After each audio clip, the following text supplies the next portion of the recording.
And now, it's The Law Show on CL 650. A comprehensive look at everything you need to know about the law.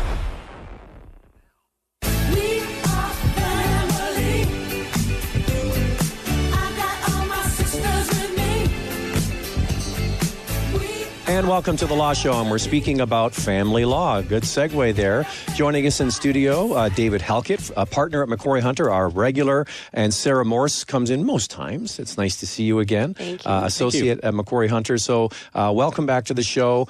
Family law, is there ever a quiet time in family law, or are people getting divorced regularly? It's pretty regular. It's pretty steady. January, as we've discussed before, and September tend to be busier months, but the rest, when we say they're busier, that just means we actually have more work than we normally have. Mm-hmm. The rest of the months are pretty steady. Right. Do you think, Sarah, people are more pragmatic about who they end up with, or is love blind and people make all the wrong decisions over and over, and these things are meant to repeat? I think it will depend on whether it's someone's first or second or third marriage. I've found that a lot of my clients who have gone through this process, or they've gone through it before when they meet with me, definitely a lot more pragmatic the second time around. Yeah, because you've already gone through it once and you don't want to go through it a second time, if at all possible. So it's the old saying, marry first for love and the second time for money. Do you ever hear that one? I never heard that one, but you know, it seems like a lot of the clients coming in for the second one, they're definitely not marrying for money, that's for sure. No?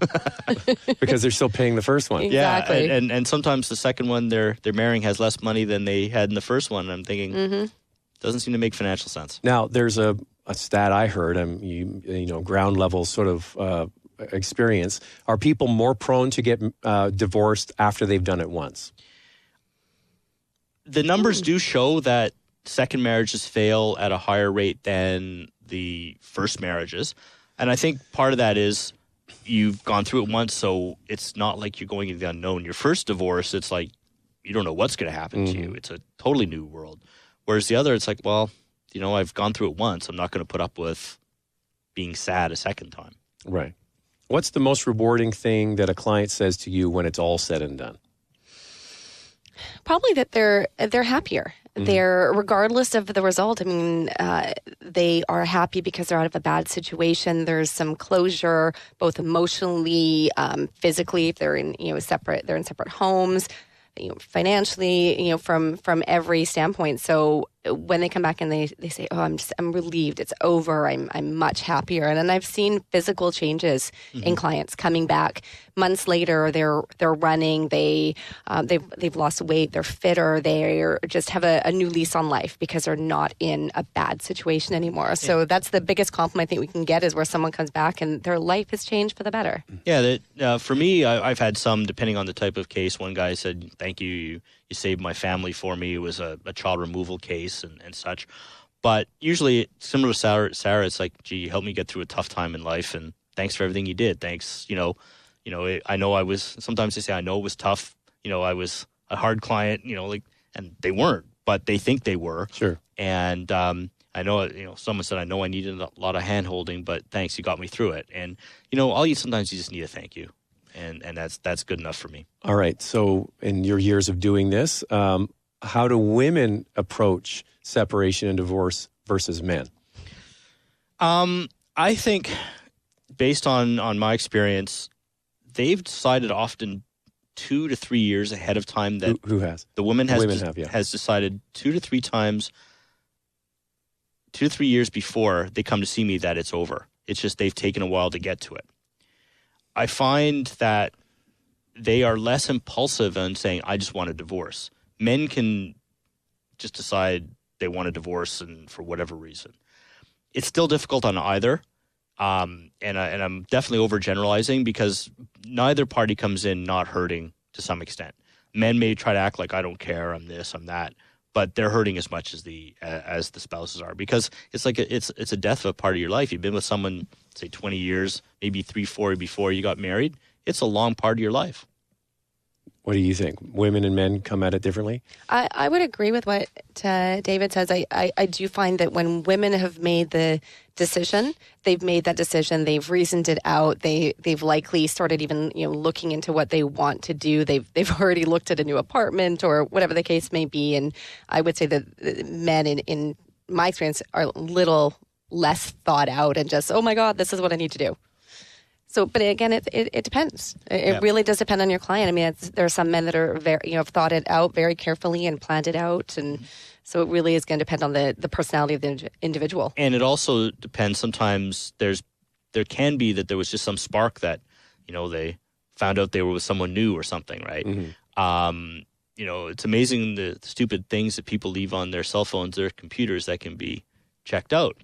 Of course, whenever a client comes in, I usually say, looking into your spouse's computer usually doesn't, before you're separated, usually doesn't get you any, you don't find anything good when you do it, right?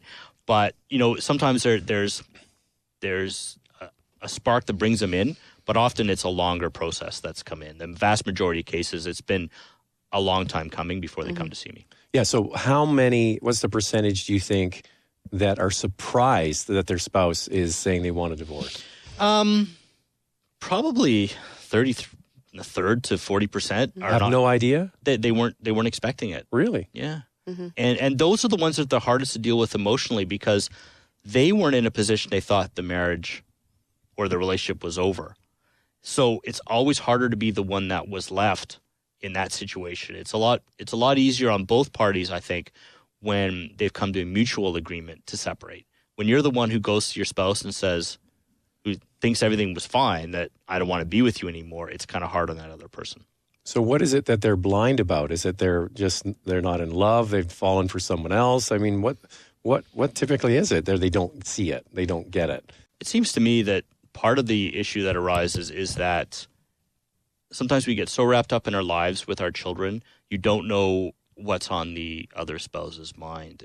And you know, we get tied up in work. I think we talked about this in other shows, that you kind of lose your relationship in the time. You know, you're always running away to, you know, a kid's soccer game or dance or whatever, and you just kind of forget what's going on. The classic not making time for each other, right? Yeah, exactly. And then one party just has had enough and hasn't verbalized it. Mm-hmm. You know, lack of communication between the parties is probably the main reason for almost every person that comes into a divorce in my situation. Yeah, I think people just carry on. They think it's okay just to sort of carry on in this status quo, mm-hmm. neither person being necessarily happy, but they don't think there's necessarily anything wrong with that. And whereas the other person might make that decision that, no, there's got to be more to life than this. So exactly. And how many people are getting divorced based on money? Is that a big one?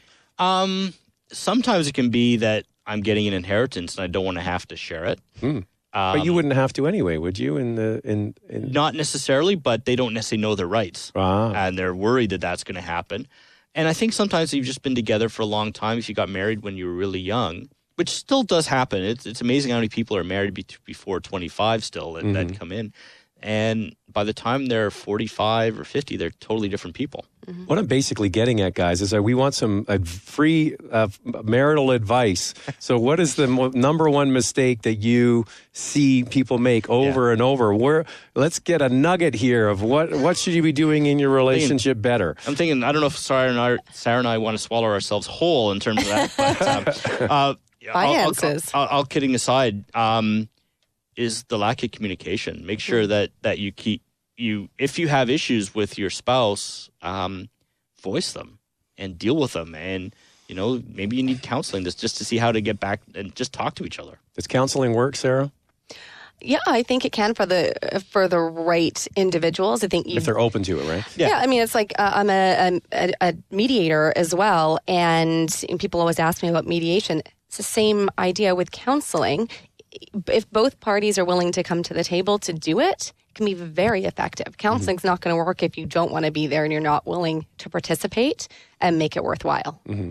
So I'd say that. So, and from my view, I mean, other than the communication side of things, finances. Know what you're getting into. Yeah. You know what your financial position is.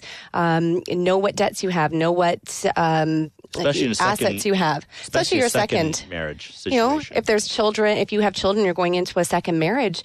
you should know what you have and whether it's appropriate to get into a cohabitation agreement. Yeah. So people having relationships outside of their marriage, is that common? Or is that just a symptom of things not going well inside the marriage? It's probably a symptom. Either it's a symptom of the marriage or a symptom of any issues you may have yourself in terms of that.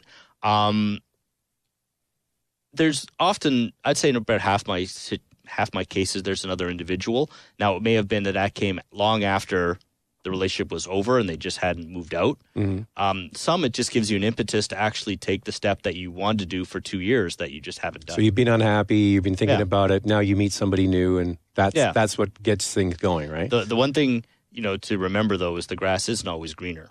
Because then, sure, it's great. I don't think there's any new relationship of under 6 months anyone's ever thought was great. Right? It's when you're with the same person for 10, 15 years and you have responsibilities to each other and to children that it becomes something that you have to work on. It's interesting. I read an article in the newspaper and somebody was thinking back to their first wife and getting divorced. And they said, looking back on it now, 10, 15 years after we got divorced, I can't even remember what was so bad that we had to get split up. I mean, they couldn't even remember why they didn't want to be together. Well, that's it. And I think in society we get too wrapped into what is that it's all good or all bad, where nothing is ever good or bad. It's both. And does the short attention span that people have now, they want something new and fresh all the time, is that part of our society?